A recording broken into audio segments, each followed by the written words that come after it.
ये इतिहास रहा है कि देश को समाज हित में, देश के हित में किसी को इस देश के लोगों ने बलिदान दिया है।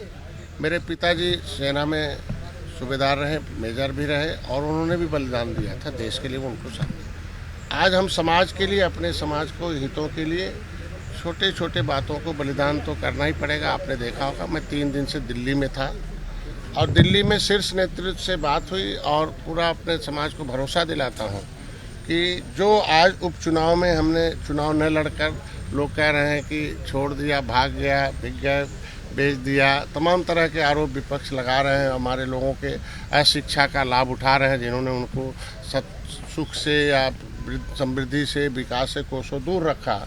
ऐसे लोग आज के दिन में कम से कम ये ट्वीट कर रहे हैं कि मेरा एक विचारधारा रहा कि हमेशा जीत चाहिए, सीट नहीं जीत चाहिए, मेरा एक विचारधारा रही और उस जीत के सहारे हम जो है समाज को कुछ दे सकते हैं। उस जीत की देन रही है कि 2017 में मैं चुनाव लड़ा था और कांग्रेस, सपा, बसपा को उत्तर प्रदेश से हटना पड़ा, सत्ता से दूर करना पड़ा। जो एक इतिहास था, ये लाओ, उनको लाओ, उनको लाओ, ये हटाओ। 2018 का भी इतिहास आपने देखा, 2019 में ऐतिहासिक जीत देखा, 2022 में ऐतिहासिक जीत देखा। उस जीत की देन है कि डॉक्टर संजय जैसा एक गांव में रहने वाला, एक नदी के किनारे, जंगल के किनारे रहने वाला व्यक्ति अपने समाज की वकालत करने का अवसर जो राष्ट्रपति तक हो, चाहे प्रधानमंत्री तक, चाहे गृह मंत्री तक हो, चाहे राष्ट्रीय अध्यक्ष हो, मुख्यमंत्री तक हो और आज के बीच में कैबिनेट में बैठकर हो। आज कम से कम इस उपचुनाव में जीत चाहिए।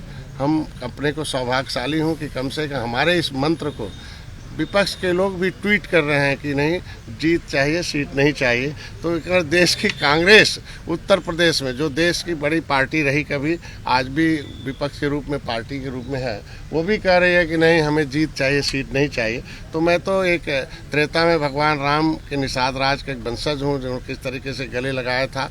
उस रावण पर जीत प्राप्त करने के लिए उन्होंने अपने को, आपने देखा होगा, सेना भी दिया था, गंगा पार करके जीत भी दिया था और जीत लेने के बाद आप देखो सुख का राज आया था।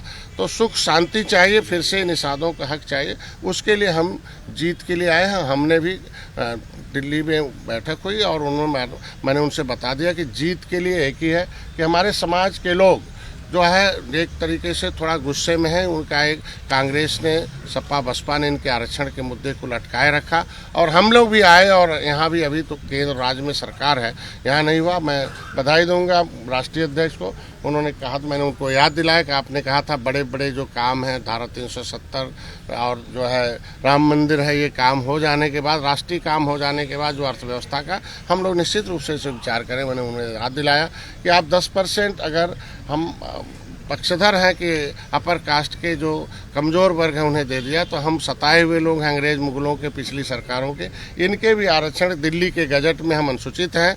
रामचरित्र निषाद को आपने ला के मछली शहर लड़ाया था, तो उत्तर प्रदेश के गजट में हमें ओबीसी में डालकर इन पिछली सरकारों ने हमारे साथ अन्याय किया है। हमारे लोग न्याय के लिए, हमारे माननीय योगी जी आवाज़ उठाते रहे, वो वीडियो चल रहे हैं, तमाम विपक्ष उसको ट्रोल कराता है कि हमको छोड़कर आप आरक्षण के लिए गए थे, तो अब क्या हुआ आरक्षण का। तो उस पर हमारे समाज के लोग पीडीए का हिस्सा बन जाते हैं थोड़ा बहुत कहीं, और इसकी वजह से आप देखो पिछली बार आंशिक सफलता मिल गई 2022 में। तो मैं इतना चाहूँगा कि आज के दिन में जो बातें हुई हैं कि हमारे इस आरक्षण के मुद्दे पर पहल होगा, बैठक होगी दीपावली बाद।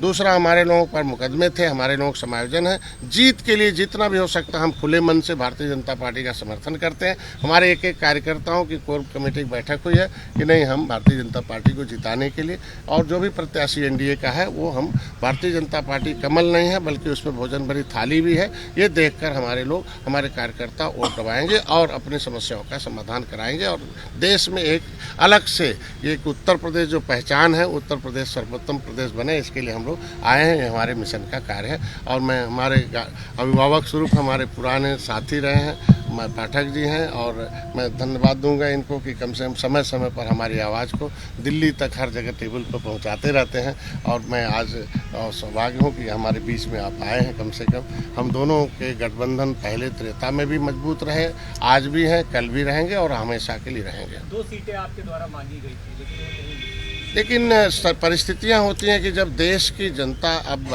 जो एक होकर अगर देश में जनता हमारे साथ एक होकर काम करे, लेकिन जो विरोधी ताकतें हैं वो एक होकर इस देश की अखंडता को पैदा करना चाहते हैं, उत्तर प्रदेश में अस्तित्व लाना चाहते हैं, तो देश की जनता के हितों के लिए, समाज के हितों के लिए बड़े फैसले लेने पड़ते हैं और कड़े फैसले लेने पड़ते हैं। इसके लिए हमने फैसला लिया कि नहीं, हम लोग सीट नहीं, जीत चाहिए, और जीत के लिए बाकी हमारे भाई अभी बोलेंगे कि क्या करना है। अरे कटेरी से धर्मराज निषाद को जिता के लाएंगे या नहीं?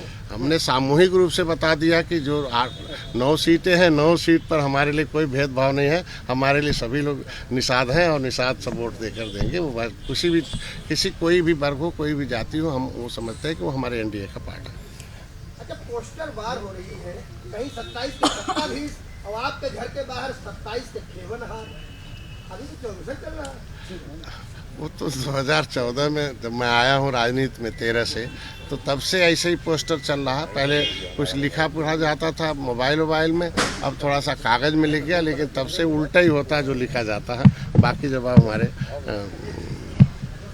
सबसे पहले मैं प्रकट करूंगा अपने मित्र निषाद पार्टी के राष्ट्रीय अध्यक्ष डॉक्टर संजय निषाद जी का, उनकी पूरी राष्ट्रीय कार्यकारिणी का, राष्ट्रीय पदाधिकारियों का, अपने पूर्व सांसद प्रवीण निषाद जी का, अपने सभी निषाद पार्टी के सभी वरिष्ठ नेताओं का, कार्यकर्ताओं का, कि उन्होंने गठबंधन धर्म का पालन करते हुए भारतीय जनता पार्टी के साथ लगातार कंधे से कंधा मिलाकर पूरे प्रदेश में, पूरे देश में काम कर रहे हैं। डॉक्टर संजय निषाद जी हमारे मित्र हैं और हम लोग पढ़ाई के दिनों के साथी हैं। डॉक्टर संजय निषाद जी ने ज़मीन से उठ करके उत्तर प्रदेश में और देश में अपनी मेहनत के बलबूते एक बड़ा मुकाम हासिल किया है। सबसे पहले मैं डॉक्टर संजय निषाद जी का बहुत बहुत अभिनंदन करता हूं, इनका आभार प्रकट करता हूं। भारतीय जनता पार्टी और निषाद पार्टी का गठबंधन जो पूरी तरह से पूरे प्रदेश में बूथ स्तर तक कार्यकर्ताओं के साथ धरातल पर उतर चुका है। उत्तर प्रदेश में विधानसभा के इन 9 उपचुनाव में हम सब मिलकर के जीत के लिए लड़ेंगे और हर स्थिति में 9 की 9 सीटों पर विपक्षी प्रत्याशियों को, समाजवादी पार्टी के प्रत्याशियों को पराजित करेंगे। और सबसे बड़ी बात है, जो इंडी गठबंधन का खटाखट, फटाफट, सटासट जैसे जो खोखले वादे थे, लोगों को गुमराह करने वाले जो तरीके थे, बिल्कुल अब गुमराह उत्तर प्रदेश के लोग नहीं होंगे। उत्तर प्रदेश के लोगों ने समाजवादी पार्टी की कलई को, इंडी गठबंधन की कलई को, उनकी असलियत को समझ लिया है। इन लोगों ने हमेशा उत्तर प्रदेश में जब जब ताकत समाजवादी पार्टी को, इंडी गठबंधन को मिली है, गुंडे, बदमाश, माफिया, लुच्चे, लफंगे सत्ता के संरक्षण में पले और बढ़े हैं। कमज़ोर तबकों पर अत्याचार, अनाचार बढ़ा है। आप याद करिए, समाजवादी पार्टी के शासनकाल में निषादों पर जो अत्याचार हुआ है, निषाद पार्टी के लिए उसे कभी भूलेंगे नहीं।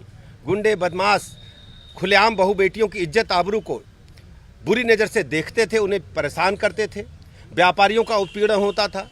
पूरी तरह से उत्तर प्रदेश की अर्थव्यवस्था को ध्वस्त कर दिया गया था। आज हम कह सकते हैं कि राजग गठबंधन की सरकार जो उत्तर प्रदेश में चल रही है,